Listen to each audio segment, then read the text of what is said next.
Hello, and welcome to the Confessions of a Reluctant Caregiver show on UK Health Radio. We're happy you're here. On the show, we're certain that you'll relate to the caregiver stories and find comfort with your honorary sisters. Before we start, I want to remind you to go to our website, confessionsofareluctantcaregiver.com, and sign up for our newsletter. We'd love to connect with you on social media. You can find us on Facebook, Instagram, LinkedIn, Pinterest, Twitter, and YouTube. We're sharing tons of useful information that you can use as well as chat with our followers. Now, let's jump right into today's confession.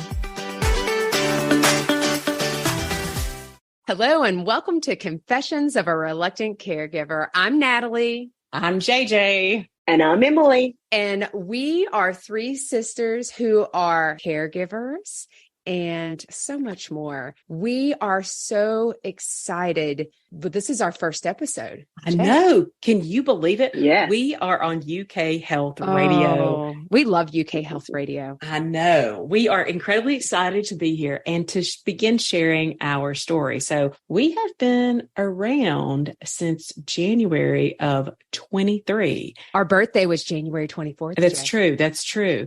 We were only heard in the United States in the beginning, but we have, now we're big. We have Emilie. We have grown. So big. We're big. So past the infancy stage. Yeah, we're like toddlers, which you can tell we're toddlers right now.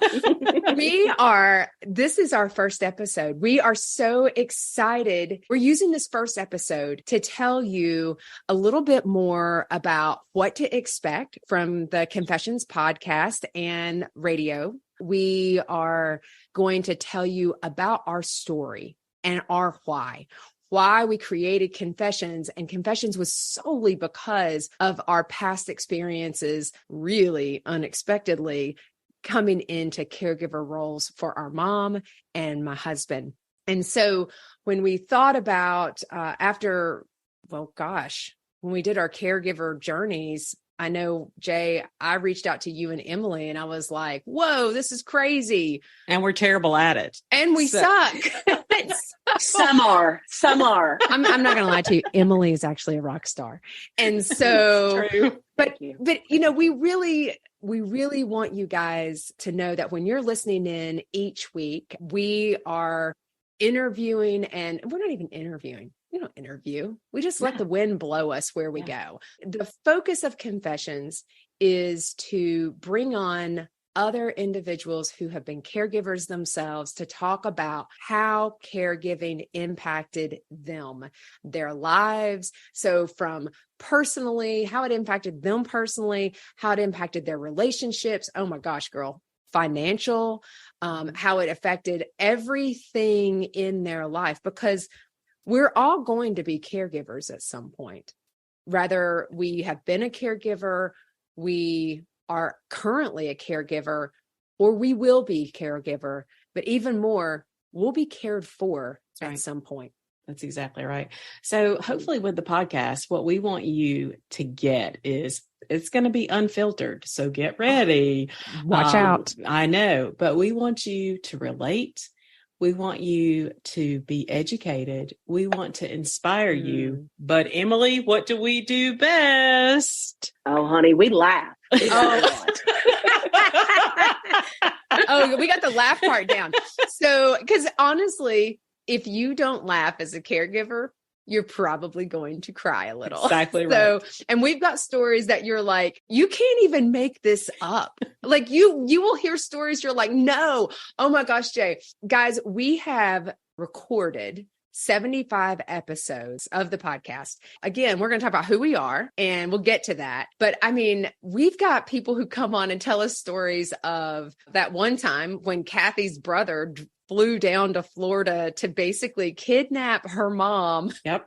From the nursing home because the other sibling had put the mother in the nursing home without the family's permission. And so not only did he go down and take mama from the nursing home, he brought her back and dropped her off at Kathy's. That's exactly right. Kathy's the sister.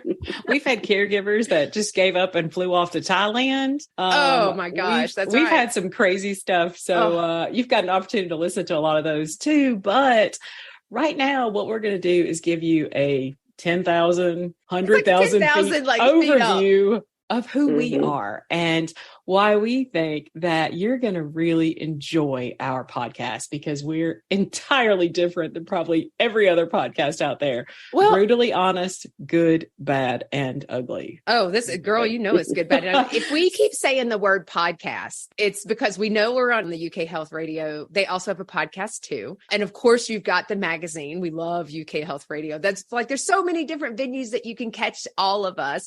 And then of course, we've got the radio streaming online. So we keep saying podcast, but we mean radio podcast. Like wherever you're listening to us, just know this is not our full-time gig. So we're going to, each one of us are going to go through a little high level about who we are and a little bit our story and how it impacted us. And that way you get a sense of who we are. So a lot of people hear me. I am the middle sister. I am Natalie. Everybody, the sisters, you can't see them because we're on YouTube, but we're not recording this for YouTube. I'm JJ and I'm the oldest, and I have to keep Natalie and Emilie alive. That has always been my purpose and life. And then there's the baby. Oh, Emilie. Yeah. I rarely get a word in with these two, but I'm here. Oh, look at that. I'm clapping for you. So, Thank you. And you know, as normal, like birth order, we fall into traditional birth order roles. JJ is the oldest. You'll hear us talk about it on the confessions when we're talking to people. We always say, "Ooh, what order were you? If you were an only child versus how many are there?" And it's really interesting. You know, I feel bad because the middles don't get any props, Jay. Like, I know the middles, there's not a ton of middles that take the big caregiver role. It's typically the oldest or the baby. And I just think there's only two of them. Yeah. But today we're going to let you go first. Oh, okay. And because you're going to let you go first, and you're going to get to tell our listeners what started this passion. That's for us, what started Confessions of a Reluctant Caregiver, but more importantly, what started your caregiving journey? Yeah. So, I am middle sister Natalie. I am 47 years old. My background is working in the mental health field for 25 years here in the US. And I live in sunny Virginia. And I've always worked with children and families. And so I have a husband, Jason. So you guys are going to hear a ton about Jason. You'll hear me reference back to Jason. And of course, I have two beautiful dogs, Daisy and Winston, Daisy the Beagle and Winston the Bulldog. So Confessions all started from my journey, and I would have never expected this. I wouldn't have. In March of 2022, Jason was diagnosed with a type of head and neck cancer, and he never smoked. He barely drank. And to get a head and neck cancer was really just insult to injury. And he had symptoms that his doctors missed for over 9 months. And he had lymph nodes. His lymph nodes were swollen. And so it is a very detailed story, one that I talk about. You can hear it on the podcast. There's a separate for each one of us where it's a 2-part series that I talk about my experience. But we ultimately, there was all these things. It was insurance. We had the diagnosis. Then it was, where do we get his treatment, and making that decision, and where was the best treatment going to be? And then we ultimately decided to move to New York City. And that was, because your doctors recommended that? They wanted you to go to New York? I'm so confused. No, our local doctors did not. They did not. And little did we know when we did the research, because I mean, again, I'm a healthcare executive. I'm like, I just went into treating Jason almost like how I did search for services, is how I searched for services for my clients and help support them. And so I knew Memorial Sloan Kettering was the best in the country. And people from all over the world come to Memorial Sloan Kettering Cancer Center. And so our doctors locally were like, "Oh yeah, you don't need to do that." And we were like, "Yeah, okay." So we went to New York, found out that there was a clinical trial he could participate in, and it would reduce his radiation and chemotherapy in half. And so we ended up deciding to move to New York. And I'm going to tell you, that was one of the hardest things that we ever did. Yeah. And so he moving fast forward, the biggest part is when we came home. And I'm going to tell you the parts that I'm not talking about the New York part. We lived there for over 2 months. And both of you loved it there? I'm so confused. Was Oh, it like yeah. a vacation? Mm-hmm. I loved New York. Oh, and did you know there was a pandemic that we couldn't get COVID or else we'd be kicked out of the clinical trial? That was great. And but it was tag team effort, right? I mean, because you're in New York and guess who said, I will come take care of the dogs. Who did that? What? Oh, that was me. That was the baby sister. Moved from Indiana and took care of our dogs because our dogs are not bougie enough to live in New York City. And so they're like, I'm not peeing on the sidewalk. And so they're like, no. And so, you know, we got through some of the worst time of our life. And Jason and I've been married for 8 years, but we've been together 19 years. And so, yes, we were lazy daters. Yeah. Commitment call that for what it is. Jason's 9 years older than me. So I don't want to be all judgy. First marriage, second for here. There's a reason it was second, but we come back and, you know, Jason was thrilled because Jason hated New York. That's where his cancer was. That's where he had some of the worst time of his entire life. He's in New York. But we come back and I am completely lost. I have no clue what is wrong with me. And Jason is we're trying to find our new normal. And I can't figure out who I am at that point. Oh, and yeah. I'm interjecting. Like I'm the interjecting, interrupting cow today. Emilie, did you notice that? So, because I need a little more detail. I mean, so did you have a job during this? Because I mean, I know most caregivers don't work. I mean, did you work? You know, 60% of all caregivers, unpaid caregivers, let's make sure we're clear about that. Unpaid caregivers work. And yes, I happened to be a CEO at the same time. And out of the 10 months of his entire journey, I took 3.5 weeks off. And those were not consecutive days. And so let me just say this. I was an idiot. And so I think that's so important to say. Like, yes, you are. Oh, thank you, Emilie. Because here on this call is my support group. These were the people that I lived by myself in New York with Jason. I mean, I wasn't by myself. I was with Jason and trying to get through things. And I'm using my lifelines because I knew no one. And so everyone in New York City was my best friend. They had no clue this Southerner and you was hung out at, here's self-care. Here's our first level of advice. Self-care, go to the grocery store. We love Trader Joe's, Morton Williams. I would escape the insanity of the constant treatments and all the really hard and the dumpster fire that it was. I would go get groceries every day because it's not like I had a car. Yeah. And so you can only carry what you buy, what you can carry. And so it became a game of Tetris with my Eddie Bauer book pack or backpack. And so, but anyway, I came home and I'm never stopped working. You're right, Jay. And I couldn't figure out what was wrong. And that was the first time I recognized that I was a caregiver. Yeah. And the sisters, because we've heard we're like the sisters, I talked to the girls about it. And I said, I don't know what's wrong with me. And what I realized is I had caregiver grief. My husband didn't die. But I couldn't figure out what was going on. And our doctors in New York were like, oh, you're cured, or you're on your way to being cured, or cancer free. Because there's no cure. Not like that. You're cancer free. Don't kid yourself. You're cancer free. There's no evidence of cancer. And they said, go live your life. And nobody told us go live your life. It was really such a focus on physical health. Nobody told us how the impact and the fallout that would happen after we got back. Yeah. And that's something even today, 1 year later, we're still figuring out. So that is the quick version. Oh, wait. So I told the sisters, I'm like, I can't be the only one that feels this way. This is where confessions came from. True. And I thought about writing a book. We feel that way too. I mean, honestly, I started That's writing my part book, of the story. Right? I started writing a book and I had this book titled, my working title was Confessions of a Reluctant Caregiver. And then I saw on Facebook, love you, Kathy Heller.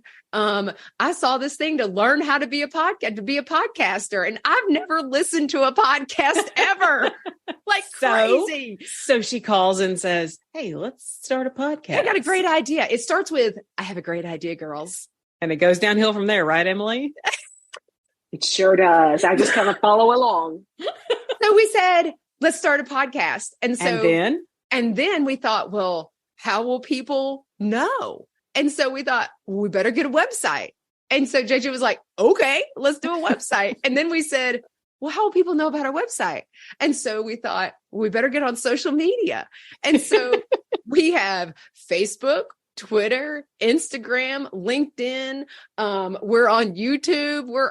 It's everywhere. We're even on Pinterest because who knew? And so this is fast forward. This is where we really launched Confessions of a Reluctant Caregiver. And these three sisters, like, we just did it because we thought we don't want anyone else to experience our experience. We know we want to help.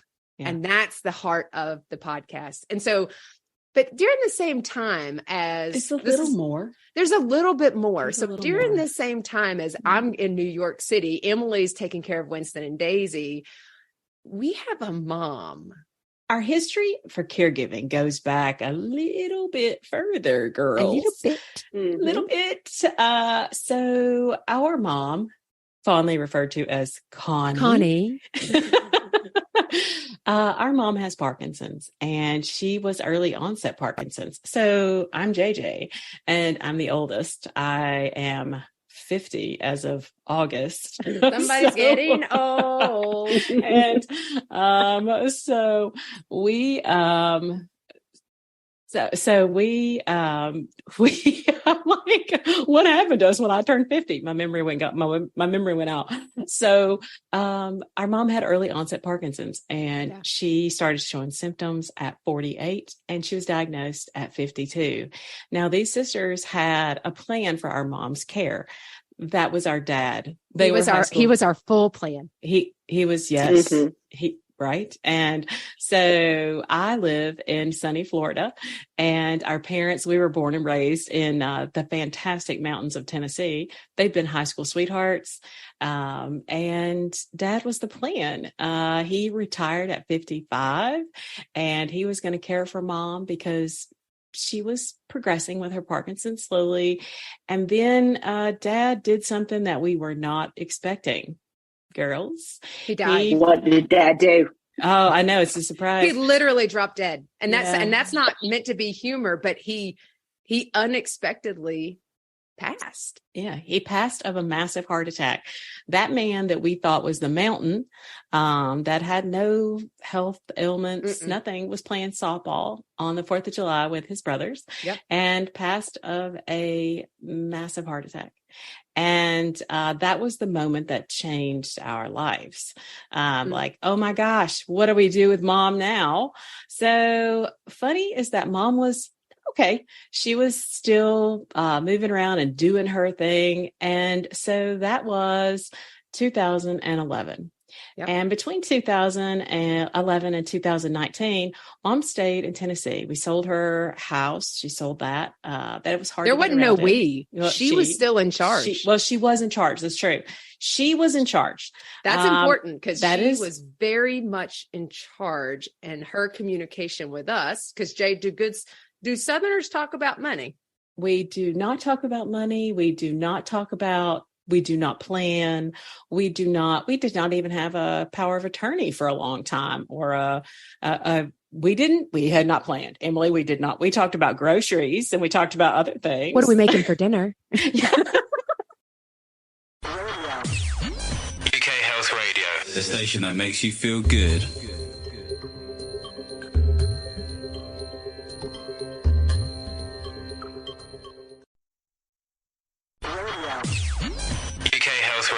The station that makes you feel good.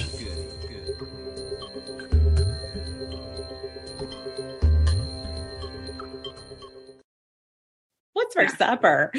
But Emilie was there in Tennessee with mom. She, you can tell your part, Emilie, but she had, Emilie has 3 great kids. And so she was the check-in. She was making sure mom was okay. If mom needed something, she would run mom around to the doctor, make sure mom had groceries. Her kids would spend the night. So she was our touch in. People from church checked in on mom, and mom was fine. Mom was okay. And Natalie and I were kind of long distance, and well, we just were long distance caregivers, and we did what we did, which was mom was alive. We never identified ourselves. We were daughters. Yeah, we weren't daughters. Long distance caregivers. We were just daughters, because the word caregiver never even crossed our mind. Anyway, keep going. And then what happened? And then what happened? So then 2019 happened. Dun, dun, dun, dun. What happened in 2019? This is how caregiving typically starts. In a crisis. In a crisis, we get a phone call from Aunt Jane. You'll hear lots about Aunt Jane. That says, your mom is really sick. You need to come home. Now, for me, that was 5 hours away, because I was in North Carolina at the time.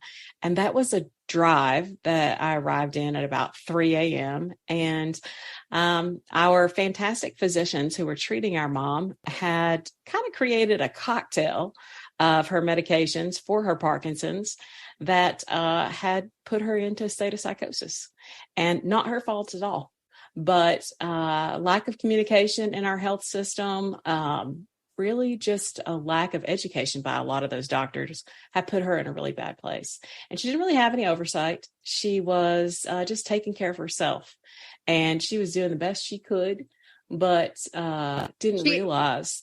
She had a lot of, this is what happens. A lot of people from the community, informal caregivers, and people that she would pay small amounts of money to come and help her overnight. And so, because what you find, especially with individuals who are older and are living on their own, they tend to have, they have their networks, their informal networks of people checking in. Right. So we had to take charge of mom and get her some help. We moved her to Florida temporarily to get her at a Parkinson Center of Excellence, and they got her back on track. Thank the Lord. But we have to say that during all of those journeys, from emergency rooms to emergency custody orders to some steps that we never thought we'd have to take with our mom, it was unbelievable. The fights that we had to do with, I don't know, medical systems, insurance companies, doctors. You don't think about that stuff, but you do it. And then we moved mom into assisted living temporarily in North Carolina. That's another journey, which you can hear about on my individual podcast. Oldest sister. Another sister, oldest. But, I look back on that time, and that was the first assisted living facility that we put mom in. And that changed my caregiving experience, because it was hard. Like, I thought, okay, this is going to be okay. But thankfully, I worked for myself. And so I had a lot of freedom. I think that was one of the reasons why it was easier for me to have her close to me. But without that freedom, I think I would have probably lost my job. I was over there, constantly. She was we would tag out, like, hey, mom needs something. Emilie, can you call mom? And then it would be like, tag in, order DoorDash. Yeah. Order. Well, and we have a text running group. We have a text stream that we constantly, we're constantly talking about what's going on with mom and who's got her and that sort of thing. Yeah. So we did that, and we moved her to my North Carolina home area, and that didn't work out. Failure, JJ. Ta-da. Oh, you're going to hear about all kinds of failures during this podcast. Insert guilt. Guilt. Yes. Oh, guilt. Did you say me guilt? Caregivers never feel guilty. But it was in her best interest for us to move her back to Tennessee. That's where our family is, our church is, her brothers and sisters. So Connie and us made that decision. We went back to Tennessee, and that was January of 2020. But guess what, folks? Then there was COVID, and then there was a year of just chaos in the facilities and the congregate settings in the United States and around the world, where we didn't see mom, or we were able to talk to her on the phone.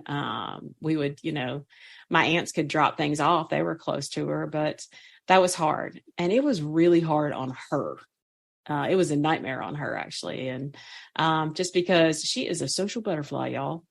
Did y'all know that? Very much so. Very much so. So she's a social butterfly. So eventually that situation did not work out. And what we keep finding with our assisted living facilities here is that they're not able to manage our mom's care.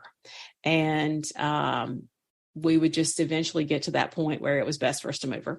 So fast forward another 6 months, we are at, let's see, Emilie, April of 2022. Yeah. Because and Natalie Jason had just gotten diagnosed. And I had just gotten married. Oh, did you get married? That's did you have right. a life in between? Hey, remember that time you got married for the first time?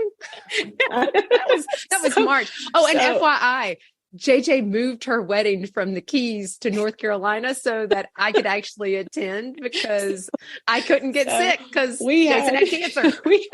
We had cancer. We had Parkinson's. And we just bring kept mom living to my wedding. We kept doing it. And then I went on my honeymoon and then I came back and Emilie picked me up at the airport. Remember that? And that fancy minivan.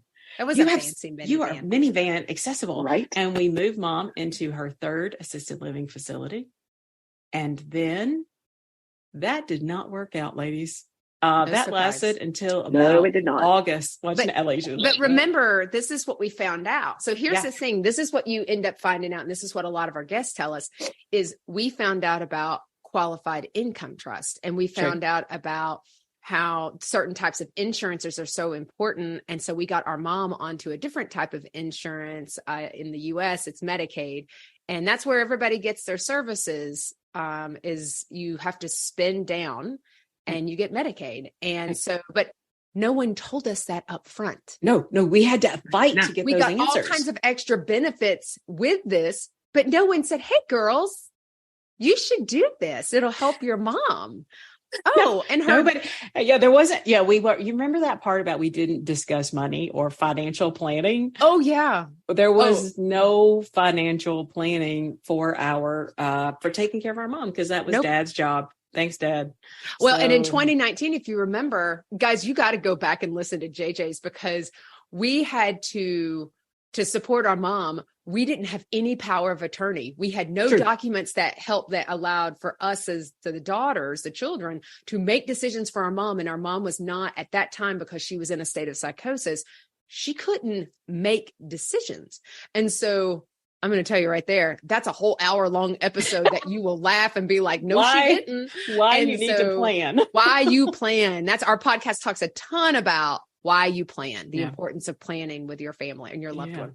Anyway, And so Emilie, that didn't work out. And no, ma'am. No, the consistent theme is that these facilities were not able to meet her medical needs. And that was giving her Parkinson's meds on time. What is wrong with the system? And it's because the system allows for variations in the time. So they get an hour on each side of whatever the doctor says, give it at 7, give it at this time. Well, with Parkinson's, it doesn't work that way. So there was a lot of issues. And then with Parkinson's, it can make you a touch temperamental. She kind of tossed some coffee at her roommate. Sorry, Judy. Super sorry. But you know what, Jay? Love Judy. What was about that coffee? It wasn't that big of a deal because it was cold. So it wasn't hot. That was what her mom said. It wasn't hot, girls. It was cold, but it was because Judy was stealing snacks. So you have to understand. No, wait. Judy had dementia. That's true. So there's so many components. That's the thing. But at that point, because they weren't giving mom her medicine on time, that was one of the things that caused that aggression. And we realized mom really needed more. And so walks Emilie. You know, it's like the military. Caregiving's like, you know, we're going to talk about boot camp. Right? We're going to talk about that. Emilie, what happened? Because the sisters called in July when this wasn't working, and we get on a sister call. You'll hear about sister calls. And I'm like, I'm sorry, what? You ladies want to do what? And so, Emilie, what was your great idea? It was a good idea, Emilie. I was on board. We'll digress. Just a little. Get the call from JJ. We've been kicked out of our third facility. Asked to leave. That's our polite way. Oh, okay. What are we going to do? What are we going to do? And I'm like, what are we going to do? And I'm Emilie, the baby of the family. I feel like this is Miss America. I have to introduce myself. Hi. I'm Emilie. I'm from Tennessee, and I'm 45 years old. I have 3 kids, and I'm a natural born caregiver. Okay, so get the call. Get the call. Hey, what are we going to do? After much prayer and thought, I decided I will step up. I will take care of Mom. We had that inside that, your sisters will throw me into a nursing home, but you won't. And I'm like, of course I won't. Did Mom say that to you? Because she knows it's true from me. Oh, yes, she did. Years. For years and years. Your sisters? Oh, Jay, Jay's the favorite.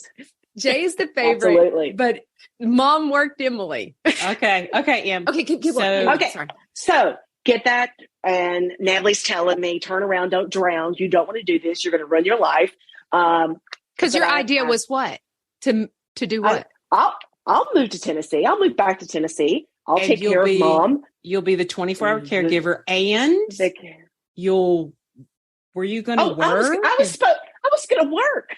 What was I thinking? What were we thinking? So what happened? How did that go? Well, initially I had these ideas of grandeur that we're going to do this and we're going to do that. And then Parkinson said, no, you're not, sister. So moved in with Mom, took about 3 months to even get outside help from, a company caregiver. God, so that's when I say boot camp. If that was my 3-month boot camp. And you remember the calls, Jay, that I was like, I understand. I know this is 3 months that I'm in it to win it, So we got the help with other caregivers. And then we found this place called the Daily Living Center because me and Mom, we were only seeing each other. It was very hard to get out. So we got Mom integrated into the community, going to the Daily Living Center.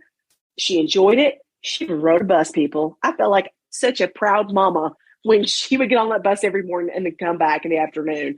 So, and during that time, that was my Emilie time to, go get groceries, clean the house, those kind of things. Oh, you weren't like going to the spa or anything like that? I thought that you were getting massages. No, that was far from it. In the process, I didn't take care of myself very well. And it became 24-hour care. And me and Mom had a lot of long discussions of what's going to be our next steps. And this was the hardest in my caretaker journey, is realizing I can't do it. And nobody wants to have failure. Yeah. And for her best health and her safety, it was best that, we all decided as a group. Mom, had to say yes. We let her pick out the location and everything. But going to 24-hour nursing care was probably one of the hardest decisions I've ever made in my life. Because of course the grief, your failure, all those internal things that just eat you up. And that was the toughest part. So here we are now. Mom's in a nursing home. Whoa, stop. Wait a minute. What did I miss? You said you were a failure. So first of all, I need to call it out and say, you were not a failure. You're like a rock star. But I'm just kind of curious also, were you like hot mama out and dating and stuff, or did this change your life a little bit? Like, did you, we tried to supplement income and things like that, but the U.S. does not have a really good program for making sure that unpaid family caregivers, there's not really programs that do that. So you got a job with the caregiving company because they wouldn't show up. What are they called? The CNA company. You got the job with them so you could show up to take care of Mom. That's the way that we had to do it. So you could, Because it sounded all nice, like, hey, they're going to come out 28 hours a week. And I'm like, oh my gosh, that's a lot. And we were approved and everything to get that funded. And then they wouldn't show up. Wow. They just never show up. And I'm here. And when the lady asked me at Preferred Healthcare, asked me, hey, why don't you take care of your mom? I'm thinking, that's got to be illegal. Why would I get paid to take care of my own mother? Why? That doesn't make sense. What are people to think? This just sounds like double dipping. How weird is this? I know. So, it was crazy. But I talked to the insurance. They said, hey, of course you can do this. You just have to be hired through an agency to take care of your own mother, to get paid almost minimum wage at the time. But that, so we did it. It worked out. We did it. We did it. It worked out. Yeah. But the downside of doing that is because of mom's needs, and you personally needed those 28 hours for yourself. You did. And so Emilie never got a job. And because she always on call at home, she never was able. And so in order to make money, you became a home health aide to our own mother. Yeah. And so you never got the other job that you actually wanted to get because we couldn't do it. It's a system in the US. It is so broken. And so we're huge advocates for change, clearly. But, it's so true, Emilie. I'm so grateful that you said, I felt like a failure, and that you're the farthest thing from it. But that's a relatable thing, because we know that so many people feel like failures when they have to put their loved ones in a higher level of care because they need more care. Here's the thing that we didn't say. Our mom is about to turn 69. That's the other problem when you go into skilled nursing, is that in that high level of care is everybody else is in their 80s and our mom is young. Her mind is still young. And so that was a really hard thing. But there were times that we had to come in and mom is arguing with Emilie and about little things for her own safety. And it ended up not being the best fit. Yeah, because it's hard. It's 24/7. I mean, if I had to be with my husband 24/7, it'd be hard. I don't blame you, Jay. You should get away. So here's the deal. Where are we now? Where are we now? Nat, I mean, we're getting close. We got story to tell, but people got to keep listening to us, because there's a lot that we're catching up on. But where are you now? Where are you and Jason now? UK Health Radio, the station that makes you feel good.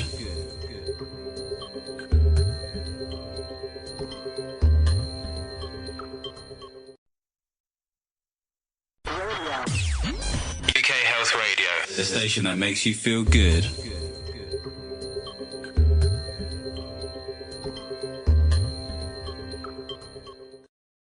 So we're a year outside of treatment. Yeah. And we had no clue. What the doctor said, you're cancer free. There's no cancer detected. Go live your best life.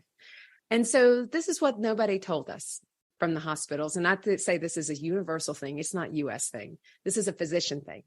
That nobody tells us about the emotional impact that it has, the impact it has on our marriage. Nobody tells us how that we have to find the new normal. Our new normal is so hard. Jason's salivary glands were burned up from his radiation. Jason has also there's not one single thing that tastes good to him. It's variations of not great. And so last night we went to go eat. And so even the simple act of going to have dinner, we're so excited. He wanted pizza. And everyone will know that I don't eat bread. And so carbs is really code for that. And so I'm sitting there and I text the sisters. I text you guys last night. I'm like, you won't believe I went and had pizza. Like, I felt like such a big girl and I don't care about the calories, but it was so good. And as I sit there and I'm eating and I'm like, this is so good. I look at him. I'm like, how does it taste? And he goes, I probably shouldn't have gotten this, or I probably shouldn't have gotten that, because something in the mix doesn't taste good. And so it tastes really bad. And he goes, and that's why I always tell you, I don't care where we go to eat, because everything tastes bad. And so I will tell you, it has been the hardest journey to find our relationship again. That's the aftermath, and that the cancer never goes away. It may not be detected in his body, but cancer, and I refer to her as the mistress, she sits in our home with us, and every now and then she comes to the forefront. And the moment that we accepted her was the moment she moved to the back. And so we're in the hard. I'm still a caregiver. I am still absolutely caring for him every day. And I'm finding my way back to wife, and I'm trying to be a wife first and a caregiver second, but that's been really hard. So that's where we are today, but we still find joy. I mean, people, you've got to find the happy. And so last night, was a late night for us. we went to the grocery store and picked up items, and we were out and we got home at 9:00 last night. Woo, living it up, girls. Well, I will say we had a great time. So Jay, what are you doing now? Well, what are you doing now? Where are you now? Well, currently we live. We live. My world is mom calling. She's lost her phone. So, like you said, constantly, we decided, and mom decided with us after trying and searching and being denied, because mom has a new medical device that helps get her medicine into her system automatically. It's a pump, and so she decided to go into a skilled nursing facility. And, we talk about guilt, Emilie, you and I, like guilt. You said, it's the hardest part, because I never thought, I feel like I'm letting my dad down. It's the hardest thing for me, but I've realized that what her expectations were and maybe what my expectations were are different. I was worried about the color of the paint on the wall and we were putting lipstick on that pig. I know the tile or maybe the lighting or something. But I remember the second day that I called and she didn't answer her phone. I was like, what's going on? And she hadn't lost it yet. But when I finally got a hold of her, I said, Mom, where were you? Is everything okay? And she was like, I was playing bingo. I was like, well, I'm sorry. They must have a good bingo club. So, but mom being in the skilled nursing has been since March. And I know we'll do another episode in the future about what that has been and the journey that we've had. Golly bum, in 6 months. But keeping up with her phone. I mean, what's your deal with her, Emilie? I mean, I know that you Emily's still the closest. So you're still close to mom. I'm still in Tennessee. Right.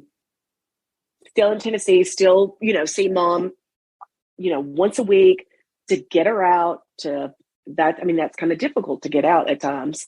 Right. Get her out. And then I'm trying to find my new normal. Yeah. That's been hard transitioning, but still a constant, we're on the phone, we're texting, or she's FaceTiming me at oddest hours of the day. When she has her phone. When she has her phone. So, folks, we laugh about the phone, but we lost the phone, and the director of nursing was trying to help us. What we found was that mom had dropped it, and it went out with her laundry. And thankfully, the people that do laundry were kind enough to tell us that they brought her iPhone back. Found your mom's phone.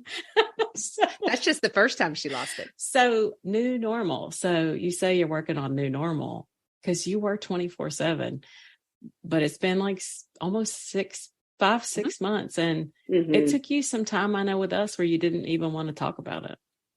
The grief just was, I had to get over that. And I'm still working through it. I know you are. But of course, the shame, the guilt of like, why couldn't I do this? And so that's why, I just couldn't even participate in some activities that we had, because I had to step away and heal myself and really what just happened. Yeah. Life after caregiving, and it's not, that's the misnomer. After caregiving, there is no after. That's the other thing. It's like the cancer doesn't go away. When, if rather your loved one passes, it's finding a new normal. There was a friend of ours, her mom just passed, and she'd been her caregiver for over 10 years, and she's finding herself. And I watch her posts and things like that on Facebook, and she's so trying to find herself, because as caregivers, and I know Emilie and Jay, you relate to this, we lose ourselves in trying to support the other person. Yeah. We put ourselves second and third and fourth and fifth. And sometimes we don't even we don't even think about ourselves. No, you would ask Emilie, how you doing? Oh, well, mom's doing this, this, this, and this. No, how are you? Yeah, you. She'd be like, well, I'm crazy. I'm crazy. It doesn't matter. Let's just talk about mom real fast. Yeah. Yeah. And I think that's important to know. And you can find, so that sounds super depressing as hell. And no, but it's not really, but the reality is okay, there are things that you can do. And this is the purpose of the podcast, is to really say, you're not alone. Exactly. And you're not alone. And I can tell you, there's things, and I talk about this in my episode, in the podcast, if you want to find us, is that, who argues with a cancer patient? Me and Jason. Who argues? Who has these thoughts of like, gosh, if I could just, I would pretend I was Sarah Jessica Parker and go walk around New York City for 20 minutes because I had to get away. I had to have an ounce of sanity. And that's what we want to offer you with the podcast is like, you're not crazy. You can do this. And there's going to be times when you make the hard decisions where you put yourself first. And in putting yourself first, you really are doing the best interest. You're doing the best you can. Yeah. And that's okay. And not everybody's going to like your decisions. And that's okay. And that's okay too. Thank you. Stop trying to please everyone. And so there's so many lessons I think that we want to give. And that's what you're going to get when you listen to the podcast. That's exactly right. You know what? Go ahead, Jay. What is it? There's something that we do. I mean, there's something we do every episode. Emilie, what time is it? It's time for it's sister question time. Oh, good. So we do sister questions. So normally when you're listening, we listen. This is the fun part for us too, is we record for the first, 40, 45, 42, 43 minutes because we got to be specific. And then each sister gets their own question. And so and we always ask, it's just whatever we want to ask. And so this sister question, we're going to do sister questions because here's the best part. For UK Health Radio, we have held this question. And so you guys are getting to hear the answers first. So favorite question, sisters. Yes. Emilie. Yes. What is your favorite guilty pleasure? My favorite guilty pleasure is getting into a super hot bathtub with Bath and Body Works bubbles going. Hopefully one of their candles to make it smell, really nice and soothing. And I really love, a good hot cup of tea. And that's how I de-stress, recuperate. Yep. Even if mom's in the house, I can still hear her. So if I need to jump out real fast, but that is how. You've always been a bath lover. You have. I'm a Pisces. I'm a fish. So that is it. How long do these baths last? I'm just curious because. Swear to you, she's a reason. Oh, honey. They could last 2 hours. So, and that's probably like dumping the water out, putting in more hot water. Because nothing feels better than scalding hot water on skin.